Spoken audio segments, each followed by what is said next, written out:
फरजाना ने अपनी खुली हथेलियां उठाकर और मौन प्रार्थना करते हुए कहा, अल्लाह रहम।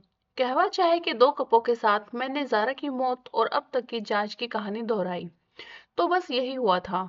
हम सिकंदर से मिले क्योंकि मुझे जारा की उसके साथ एक तस्वीर मिली थी, लेकिन वह भाग गया, मैंने कहा। फरजाना ने कहा, वे बहुत करीब हुआ करते थे, इससे पहले कि जारा के पिता ने उन्हें अलग कर दिया। मैंने कहा, वह हमेशा सिकंदर के बारे में चिंतित रहती थी। हाँ, वे सौतेले भाई बहन थे, लेकिन मैंने जितने भी सगे भाई बहन देखे हैं, उनसे वे सबसे ज्यादा करीब थे। मैंने सिर हिलाया और मुस्कुराया। लेकिन यही तो जिंदगी है, उसने कहा। कभी कभी लोग खून के रिश्ते के बिना भी करीब हो जाते हैं।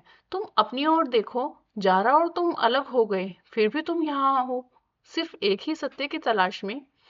आंटी, क्या आप हमारी मदद करेंगी? मेरी जैसी बूढ़ी औरत कैसी मदद कर सकती है? उसने खाली चाय के कप एक ट्रे में रखे और खड़ी हो गई। सौरभ ने कहा, मुझे इजाजत दीजिए आंटी, मैं रखाता हूँ। उसने ट्रे ली और रसोई में चला गया। आंटी, हमें सिकंदर से बात करनी है। मुझे खेद है, लेकिन वह भाग गया तो शक उसी पर जाएगा। किस बात का शक? मैंने कहा, जारा को किसने मारा? क्या तुम पागल हो गए हो? फरजाना ने कहा और जोर से हंस पड़ी। मैं हैरान होकर उसकी तरफ देखने लगा और मुझे लगा कि तुम जारा को अच्छी तरह जानते हो। सिकंदर कभी भी अपनी जारापा को चोट नहीं पहुंचाएगा। मैंने कहा, लेकिन वह संदिग्ध है। वह ऐसा नहीं कर सकता। फरजाना ने सिर हिलाया। यह तो मुझे अपनी ही माँ को मारने जैसा लगता है। अगर वह नहीं आया तो उसे बस हमसे बात करनी थी और वह भाग गया। उसे डर लग रहा होगा ना। वह तो बस एक छोटा लड़का है, फरजाना ने कहा। उसकी आंखें भर आई। सौरभ जो रसोई से वापस आ गया था और मैंने एक दूसरे की तरफ देखा। उसने हमें डरा दिया आंटी। उसके पास बंदूक थी। वह कोई छोटा लड़का नहीं है, मैंने कहा। फरजाना उठी और कमरे की छोटी सी खिड़की के पास चली गई। वह बाहर अपार्टमेंट परिसर को घूरती रही। खुद को संभालने के बाद उसने बात की। उसका मानसिक विकास नहीं हुआ। उसने 5वीं कक्षा के बाद स्कूल छोड़ दिया। कम कम बुद्धि, मैंने कहा। हाँ, सब उसे बेवकूफ कहते थे। उसकी लंबाई और आकार बढ़ता गया। मानसिक रूप से वह बच्चा ही रहा। मैंने सिर हिलाया और वह खिड़की से बाहर देखते हुए बोलती रही। और फिर जारा के पिता चले गए। उन्हें अपने अकाउंट डिपार्टमेंट में वह चुड़ैल जैनब मिल गई। उसने हम सबको बर्बाद कर दिया। सिकंदर ने अपने पिता और जरा अप्पा को खो दिया। इससे उसको बहुत नुकसान हुआ। उसने 2 बार अपनी जान लेने की भी कोशिश की। शुक्र है कि अल्लाह ने उसे बचा लिया। वह हमारे साथ बैठने के लिए वापस आई। मुझे खेद है आंटी, मैंने कहा। मैं समझता हूँ कि आप पर क्या गुजरी होगी, लेकिन हमारी मदद करो। सिकंदर से हमारी बात करवाओ। जैसे कि वह तो मेरी बात सुनता है। उस निकम्मे कट्टरपंथियों के साथ वह घूमता रहता है। मैंने उससे कहा, नौकरी कर लो। तो क्या हुआ? अगर तुम दुनिया के सबसे बुद्धिमान लड़के नहीं हो, तुम अभी भी दुकान खोल सकते हो। वह कुछ नहीं करेगा। कट्टरपंथी, मैंने कहा। ये कट्टर मुल्ला जैसे लोग आजादी की बात करते हैं। हाँ, हम सभी भारत से नफरत करते हैं, लेकिन हम बंदूक नहीं दिखाते। कभी कभी आपको किस्मत को स्वीकार करना पड़ता है। किस्मत? आंटी, भारत हमारा देश है, लेकिन कश्मीर हमारा राज्य है। हमारी पहचान है, हमारा सब कुछ है। सौरभ ने कहा, आंटी, अगर हर राज्य इसी तरह बात करेगा तो क्या ही होगा? फरजाना ने जोर देकर कहा, कश्मीर अलग है। हम एक समस्या हैं जिसे कोई हल नहीं करना चाहता। हम केवल एक राजनीतिक उपकरण के रूप में उपयोगी हैं। मुझे खुद को याद दिलाना पड़ा कि कश्मीर की राजनीति में नहीं पढ़ना चाहिए, क्योंकि वह बहुत जटिल और समझने में कठिन लग रहा था। सिकंदर अब कहाँ है आंटी? मैंने पूछा। वह 10 दिन पहले यहीं था। फिर वह अपने निकम्मे तहरीक दोस्तों के साथ पहलगाम चला गया। वहीं से उसने कल मुझे फोन किया। क्या आप हमें उसका नंबर दोगे? हमारे पास जो नंबर है वह अब काम नहीं करता, मैंने कहा। वह इसे बदलता रहता है। वैसे भी मेरे पास छिपाने के लिए कुछ भी नहीं है। मेरा फोन देख लो। आखिरी कॉल उसी ने की थी। उसने बुर्के की जेब से अपना फोन निकाला। मुझे नहीं पता था कि बुर्के में भी जेब होती है। मैंने सिकंदर का नंबर डायल किया। सलाम अम्मी जान, सिकंदर ने कहा। हाय सिकंदर, मैं केशव। दूसरी तरफ सन्नाटा। सिकंदर, हमें बात करनी है। तुम बेवकूफ हो? अब तुम्हें अम्मी का फोन कहाँ से मिल गया? फरजाना आंटी अभी हमारे साथ ही हैं। खुदा कसम, अगर अम्मी को कुछ हुआ तो मैं आकर तुम्हें पूरे खानदान को मार डालूंगा। हमने अभी अभी साथ में कहवा खाया है। मैंने फरजाना को फोन थमा दिया। मैंने कहा, वह तुम्हें सलाम कहता है। जियो बेटे, फरजाना ने कहा। मैंने फरजाना से फोन वापस ले लिया। मैंने कहा, चिंता की कोई बात नहीं है। मुझे उस दिन तुम्हें मार देना चाहिए था, उसने कहा, और उसके बाद एक दर्जन गालियां भी दी। मैं अपार्टमेंट से बाहर गया और सीढ़ियों पर उससे बात की ताकि मैं निजी तौर पर बात कर सकूं। सुनो, हम तुमसे बात करने के लिए इतनी दूर से यहाँ आए हैं। क्यों? मेरे पास तुम्हारी एक तस्वीर है, जारा और एक मशीन गन, और दूसरी चीजें जो मुझे तुम्हारी तिजोरी से मिली। क्या मैं दिल्ली में अपने दोस्तों से कहूं कि वे उन्हें पुलिस को सौंप दे? मैंने कहा, कौन सी बातें? उसने कहा। उसकी आवाज सामान्य हो गई। तुम्हें बड़ी मुसीबत में डालने के लिए मेरे पास पर्याप्त सबूत हैं। इसलिए हमसे मिलो और मुझे फिर कभी गाली मत देना, वरना आज रात तुम राष्ट्रीय समाचार बन जाओगे, एक आतंकवादी के रूप में, और अपने बहन का हत्यारा भी। वह चुप हो गया। सिकंदर, मैंने कहा। उन्होंने कुछ देर रुक कर कहा, पहलगाम आओ। सौरभ ने वेटर से कहा, 3 कहवा, उबलता हुआ गरम, कश्मीरी पेय जिसमें केसर, दालचीनी और इलायची के साथ उबली हुई हरी चाय होती है। सौरभ का नवीनतम जुनून बन गया था। एक दिन में कम से कम 6 कप पीता था। उसे कश्मीरियों की तरह ही इसे पीना पसंद था, शहद और कुचले हुए मेवों के साथ गर्मा गर्म। ठीक है, बहुत हो गया शहद गोलू, मैंने कहा, जब जब उसने एक चौथाई जार शहद अपने कहवा में डाला। शहद तुम्हारे लिए अच्छा है ना? वेटर के जाते ही सौरभ ने कहा। ठीक है गोलू, ये तुम्हारे लिए अच्छी चीजें भी तुम्हारी एक सीमा तक ही अच्छी हैं। थोड़ी मात्रा में लो। प्यार जैसा, सौरभ ने कहा। मैं समझ गया कि वह क्या कहना चाह रहा था और चुप हो गया। उसने अपने कहवा का एक घूंट लिया और विषय बदल दिया। सौरभ ने कहा, यहाँ श्रीनगर में से भी ज्यादा ठंड है। श्रीनगर से पहलगाम तक 90 किलोमीटर की उबड़ खाबड़ और घुमावदार बस यात्रा में हमें 3 घंटे लग गए। यह पहलगाम मुख्य बाजार में स्थित एक रेस्तरां दाना पानी में पहुंचे। मैं सिकंदर से किसी सार्वजनिक स्थान पर मिलना चाहता था जहां पुलिस और सेना के जवान मौजूद हों। मैंने सड़क पर कम से कम एक दर्जन वर्दीधारी लोगों को देख सकता था, जो सिकंदर के लिए बंदूक निकालने की नौटंकी करने के लिए काफी थे। चलो जल्दी से बात खत्म करते हैं। मैंने अपने भाइयों को नहीं बताया कि मैं यहाँ हूँ, सिकंदर ने कहा। भाई, मैंने कहा, मेरे लोग, यह तुम्हारा काम नहीं है। तुम अप्पा के बारे में क्या जानना चाहते हो? मैंने उसे जारा की तिजोरी में रखी चीजों की तस्वीरें दिखाई। मैंने कहा, ये सब बताओ, तुमने ये तस्वीरें कहाँ ली? जारा के पास पाकिस्तानी रुपए और सिम कार्ड क्यों थे? हमने यह तस्वीर दिल्ली में ली थी, मेरे होटल में। यह एक मनहूस तस्वीर है। क्यों मनहूस? छोड़ो, कोई बात नहीं। हमें बताओ, उसके पास पाकिस्तानी सामान कैसे आया था? सिकंदर ने एक लंबी सांस छोड़ी। आपा पाकिस्तान गई थी, पुस्तक मेले या कुछ और के लिए, कराची साहित्य महोत्सव, मैंने कहा। हाँ, इसलिए उसके पास पाकिस्तानी पैसे और सिम कार्ड थे। इसमें बड़ी बात क्या है? सौरभ ने कहा, बड़ी बात यह है, उसके पास डीलर के बराबर कोकीन क्यों थी और एक गोली? मुझे नहीं मालूम। वह उदास दिख रहा था। मैंने सौरभ की ओर मुड़कर देखा। क्या यह कुछ छुपा नहीं रहा? सौरभ ने कहा, यह निश्चित रूप से कुछ तो छिपा रहा है। मैंने अप्पा को नहीं मारा, ठीक है, सिकंदर ने कहा और अपनी मुट्ठी मेज पर पटक दी। खाली कहवा के प्याले थोड़ा नाचने लगे। मैंने कहा, नखरे दिखाने से तुम्हारी बेगुनाही साबित नहीं होती, न ही हमें बंदूक दिखाकर धमकाया जा रहा है। अगर हमें कुछ हो गया तो दिल्ली में मेरे दोस्त सारे सबूत पेश कर देंगे। सौरभ ने कहा, यह एक ऐसी कहानी है जो हमने खुद को सुरक्षित रखने के लिए गढ़ी थी। तुम फिर हथियार लेकर आए हो, मैंने कहा। सिकंदर खड़ा हुआ और उसने अपने हाथ ऊपर उठा लिए। देखो, अगर तुम चाहो तो मेरे पास कुछ भी नहीं है। सेना मुख्य बाजार में लोगों को बेतरतीब ढंग से जांच करती है। मैं इतना बेवकूफ नहीं हूँ। अच्छा, बैठ जाओ, मैंने कहा, और हमें बताओ कि जारा ने अपनी तिजोरी में यह सब क्यों रखा था? सिकंदर ने इधर उधर देखा। सबसे नजदीकी ग्राहक 2 टेबल दूर बैठे थे। उसने जल्दी से कहा, मैंने कुछ गलत किया है, लेकिन मैंने जारा आपा को चोट नहीं पहुंचाई। मैंने कहा, यदि आपने ऐसा नहीं किया तो आपके रहस्य हमारे पास सुरक्षित हैं।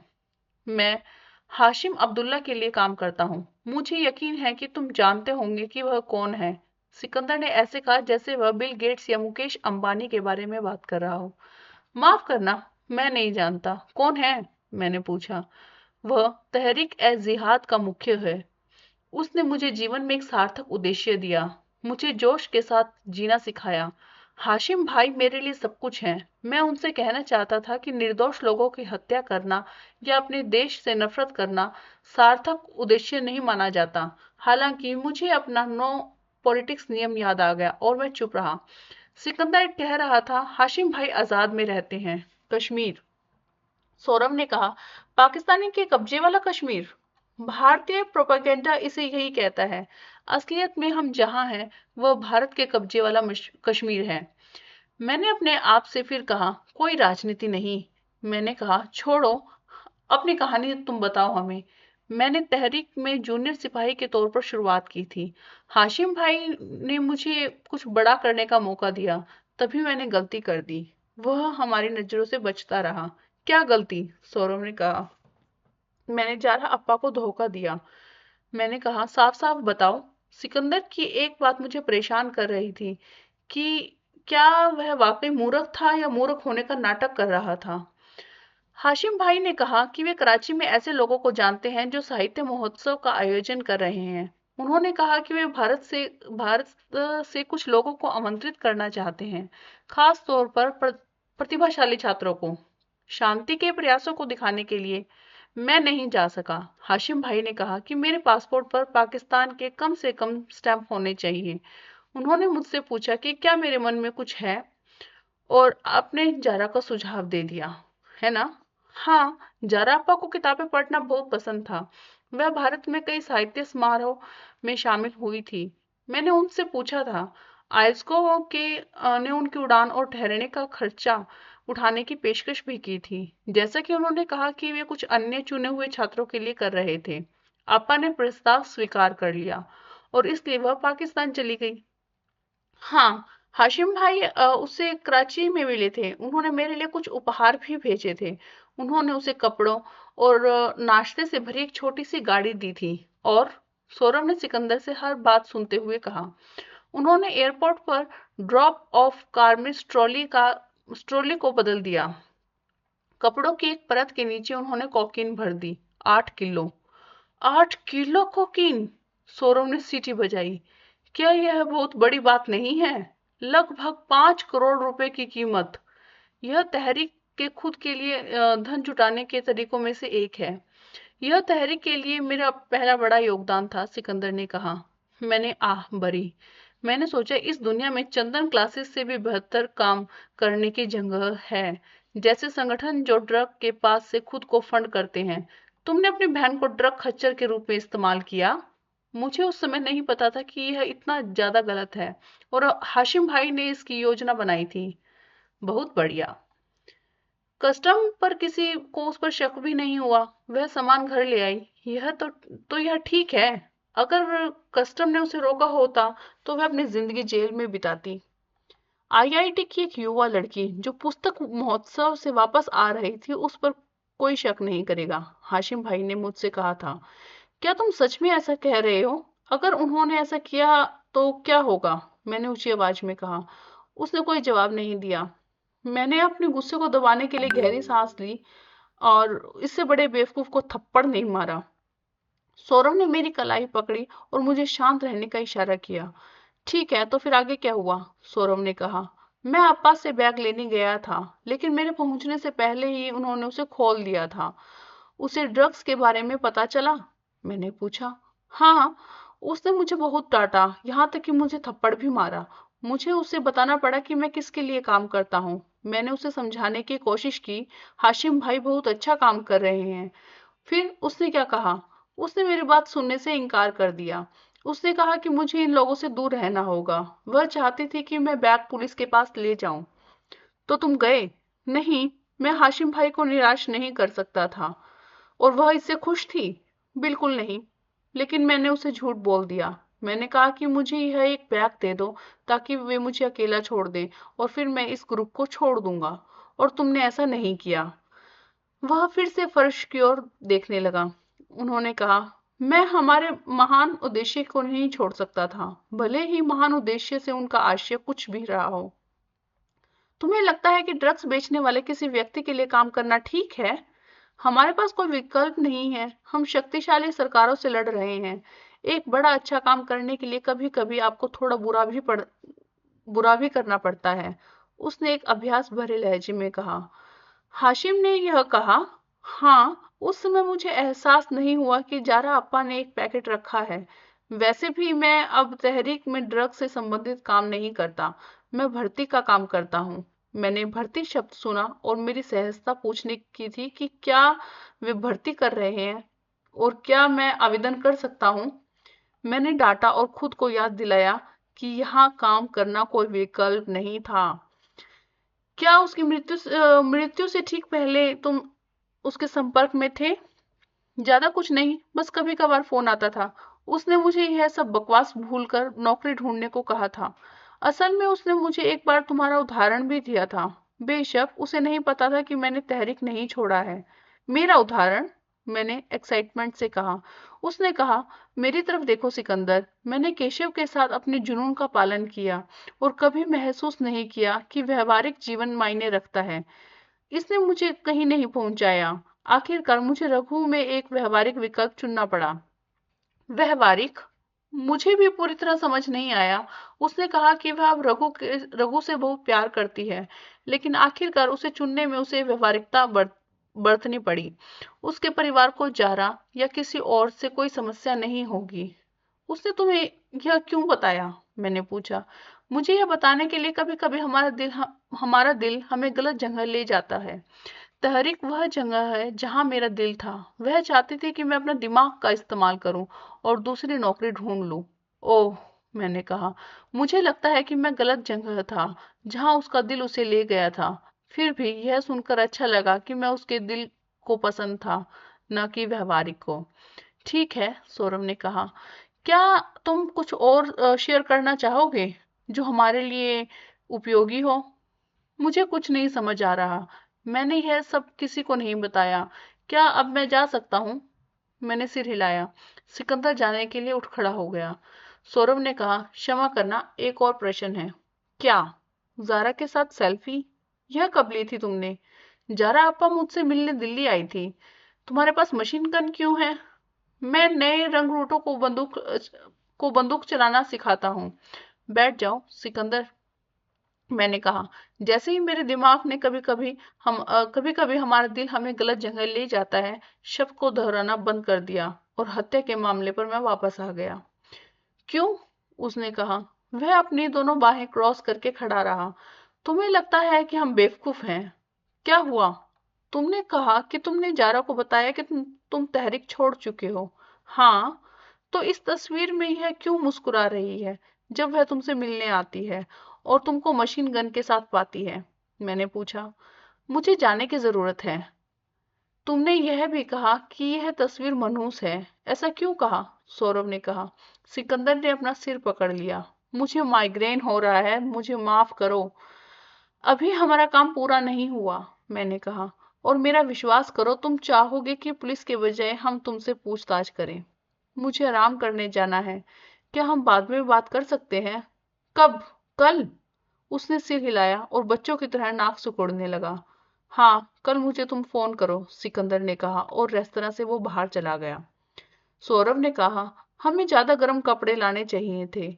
उसने अपने हाथ रगड़े। पहलगाम के हिवन होटल जहां हम ठहरे थे ने अपने लॉन में कैंप फायर जला रखा था। सौरभ और मैं डिनर के बाद वहां बैठे थे। मैंने कहा, सिकंदर में कुछ ठीक नहीं है। आराम करो, उसे थोड़ा समय दो, वह खुल जाएगा, सौरभ ने कहा।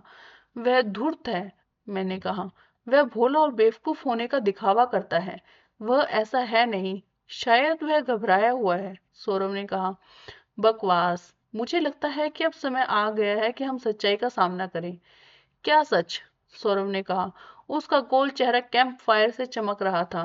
वह परिवार का सदस्य हो सकता है, भावनात्मक बातें कर सकता है, थोड़ा मूर्ख भी हो सकता है, लेकिन छोटा सौतेला भाई कोई मासूम बच्चा तो नहीं है। वास, वास्तव में वह मुख्य संदिग्ध तो है। तुम ऐसा क्यों कहते हो? सौरभ ने कहा। वह आग के इतने करीब बैठा, मुझे लगा कि वह किसी भी क्षण जल जाएगा। मैंने कहा, आग से दूर बैठो। ठीक है, सौरभ ने 3 इंच पीछे हटते हुए कहा। मुझे लगता है कि यही हुआ। सिकंदर आतंकवादी बन गया। जारा को पता चल गया। उसे कई बार रोकने की कोशिश की, लेकिन वह नहीं माना।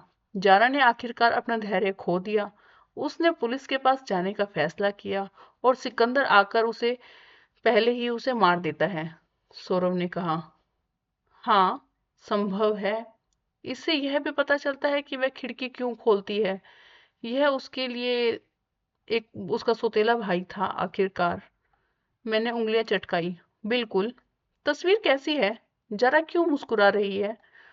उस पर दबाव हो सकता है, या फिर वह पुलिस के लिए सबूत इकट्ठा कर रही हो। इसलिए इसने गोली मारी और कोकीन रखी थी। सौरभ ने कहा। हाँ, बिल्कुल सही। हाँ, यही है। यह सबूत इकट्ठा कर रही थी।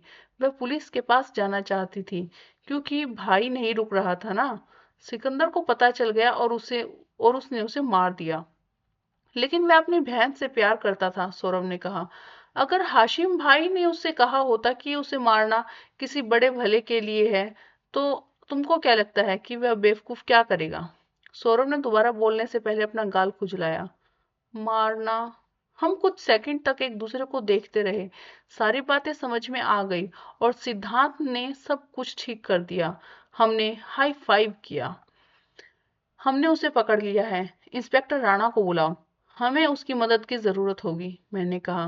हाँ, मैंने हत्यारे को पकड़ लिया है। आग की लपटों ने न केवल मेरे चेहरे को बल्कि मेरे अंदर को भी गर्म कर दिया था।